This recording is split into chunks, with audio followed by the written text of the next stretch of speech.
Hello everyone. We had a question in class last week about generating flip fluid from a particle simulation because we had covered particles prior to flip. And so I came up with this solution. I think this is actually fairly obvious, but it's something that I just hadn't looked into before, so I thought I'd post a video about it. So what I have here, these are the results.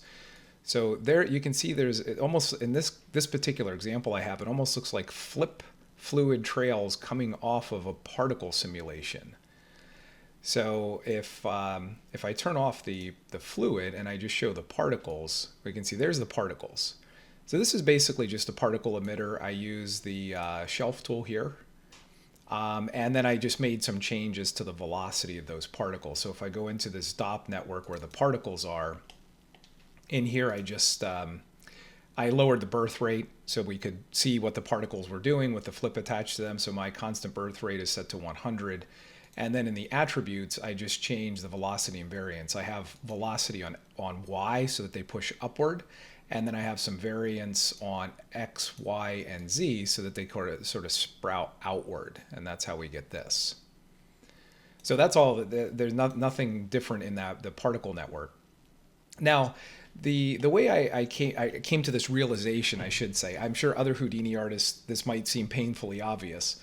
But typically when you do a flip fluid, or a flip simulation, we have geometry that we mesh with a flip source.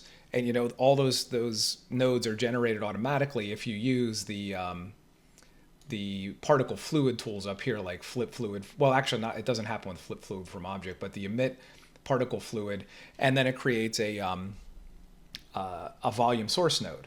So in this case, over here, I have the flip simulation. So I have its DOP network, I have its flip or particle fluid, and then when you're using the shelf tools, it also creates the additional geometry node, which is the particle fluid interior, which is simply just a way to show the meshed flip fluid. So I have these all off right now, but actually I'll turn off my particles, turn on the flip results, and now it looks like this because now the flip fluid is being emitted from each of those particles. So the way I figured this out, if I go into the DOP network, now again, I generated this flip simulation using the emit particle fluid here. So if I go into the DOP network, so in here, the key to this is in the volume source. If I select the volume source, we have our volume tab, but then we have the particles tab. And in the particles tab, it has a checkbox here that says source particles. So that means we should be able to get particles from somewhere. Here's the obvious part that I kind of overlooked when we were in class last week. It's sourcing particles from a group called particles, which means any particles that are in a group called particles can be sourced in here. So that's how I solved it. So if I come back up to the object level and I go into my original particle, so again, the particles are being generated in the DOP network here, and they're being pushed into this geometry node for display.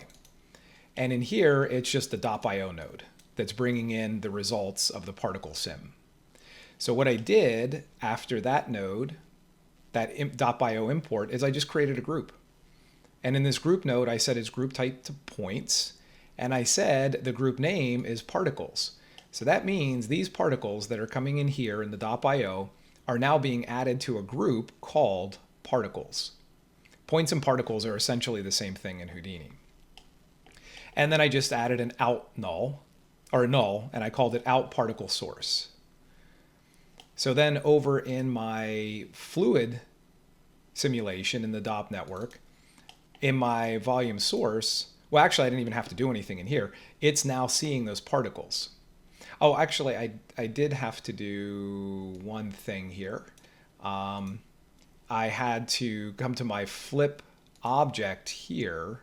Oops, no, sorry, over here. It's I'm on the volume source. In the volume source, I just needed to make sure its SOP path up here is set to where that null is.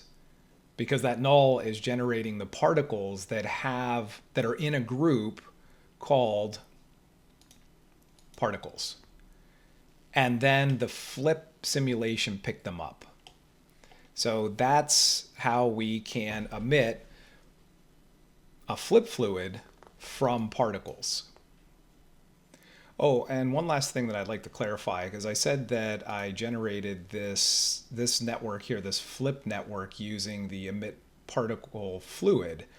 I did delete a node here. So in order to use this shelf tool, you have to have some geometry selected. So I originally had, I don't even remember now, some geometry object here. It might have been a sphere. So initially I had a sphere in the scene selected, and then I emitted the particle fluid, and then I simply just removed the sphere object. And in the DOP network here for the volume source, right here, the volume source node, I just remapped its SOP path to the out particles that I had mentioned a few minutes ago. So I just wanted to point that out, because if anybody's trying to follow along with me and you thought that I actually selected my location particles and then hit the emit particle fluid, this wouldn't work right. So I omitted that step. So again, I just use this how you would traditionally, with some geometry selected, emit particle fluid, then I just removed that geometry altogether and remapped from the volume source here, its SOP path, to the location particles right below where I added them to a group, where I have the null. So I just wanted to point that out and clarify that so that there wasn't any confusion there. So I hope that helps.